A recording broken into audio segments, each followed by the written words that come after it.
entertainment attorney Jonathan Handel, a man who knows us so well, friend of the show. Thanks for being in tonight. It's a pleasure, as always. It's great to see you, and what perfect timing, because we wanted to talk about this, but then this statement comes out that Bronfman is pulling out. This is an unusual process. Let's just put it in context for the folks at home. This is just, you know, you wonder when the circus clowns are going to show up. I mean, it really has been one thing after another, and, you know, with the, and if you go back with the ailing of Subner Redstone, and then Sherry Redstone, and the mismanagement of the company, and the whole 9 yards.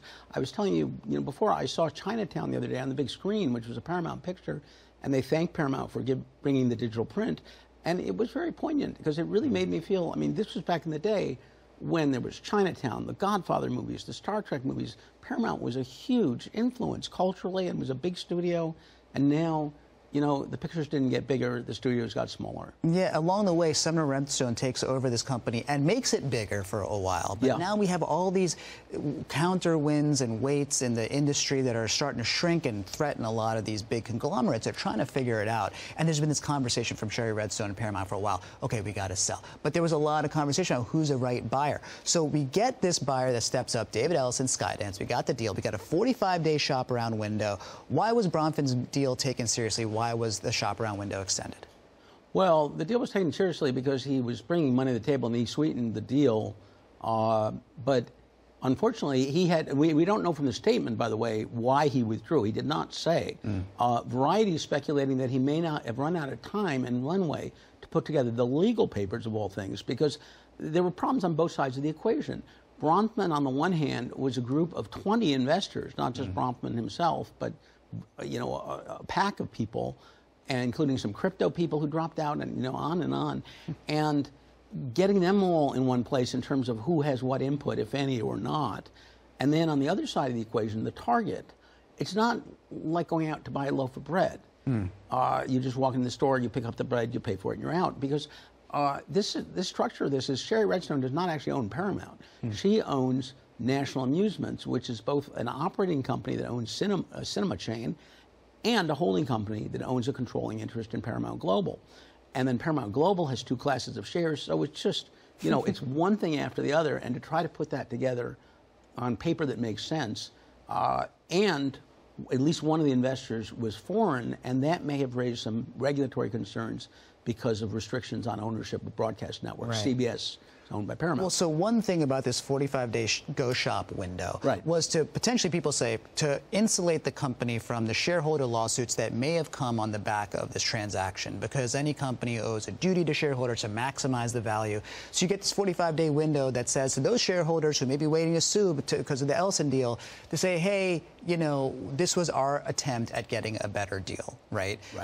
So a lot of it is about the shareholders and the shareholder structure at the end of the day. It is. It's about insulating actually both Sherry Redstone as controlling shareholder of the parent and insulating the company that would then be owned by Skydance. So both, I think both sides of the equation had fears that they would get sued. And whether, you know, this is going to prove to be an effective insulation is yet to be tested, because there will probably be lawsuits. And we should talk about that, too. So then if it doesn't actually wind up indemnifying them, essentially, from these lawsuits, then you've essentially upset Skydance. And people have said all along this Bronfman deal looked like it was a long shot. It was probably not going to happen.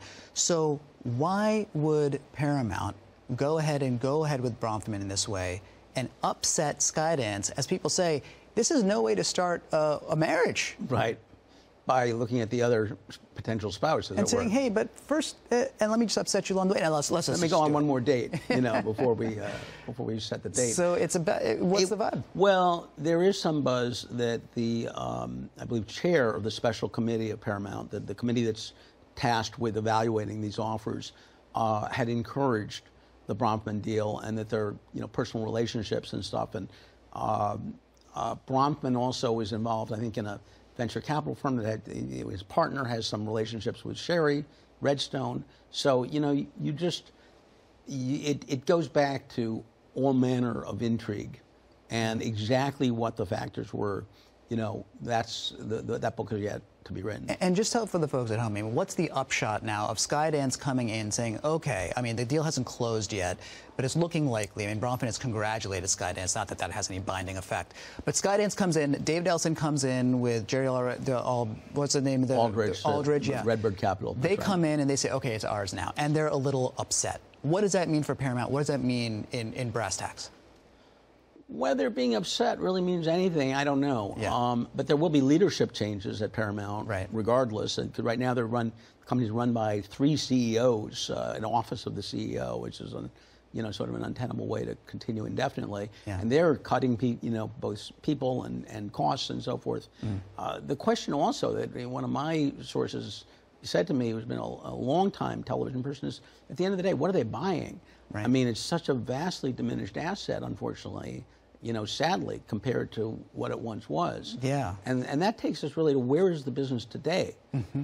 The business is probably overall a third smaller than it was just 3 or 4 years ago. But in Los Angeles, it's probably even smaller than that, about half the size, because in addition to cuts in content spending, what we're seeing is the spending that does remain doesn't necessarily remain in Los Angeles. Mm-hmm. So we see spending increasing in Atlanta proportionately, New York, London, and points to the 4 winds throughout the world, including Warner's talking about opening a financing studio facility in Nevada. In Nevada, that's right, if they can get tax concessions and other concessions from Nevada. We just have a brief moment. AI's coming.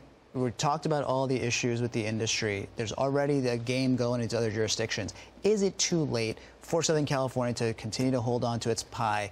Would tax incentives, increased tax incentives help, or is it just all going in one direction? It would help. The question is whether we have the political will and the budget to do that, because these are a race to the bottom, a race against each other. But yeah, producers are very sensitive on a day-to-day basis, project-by-project basis, to what they're being offered. So you're saying there's a chance? There's a chance. We're going to end with the hopefulness, because that's all we got at a time like this. That's right. And you give us a little hope by speaking to it also clearly, especially when it comes to corporate securities litigation. Thank you so much, Jonathan Handel. Absolutely. Great to have you, as always, and especially in studio. Thank you. Thank you.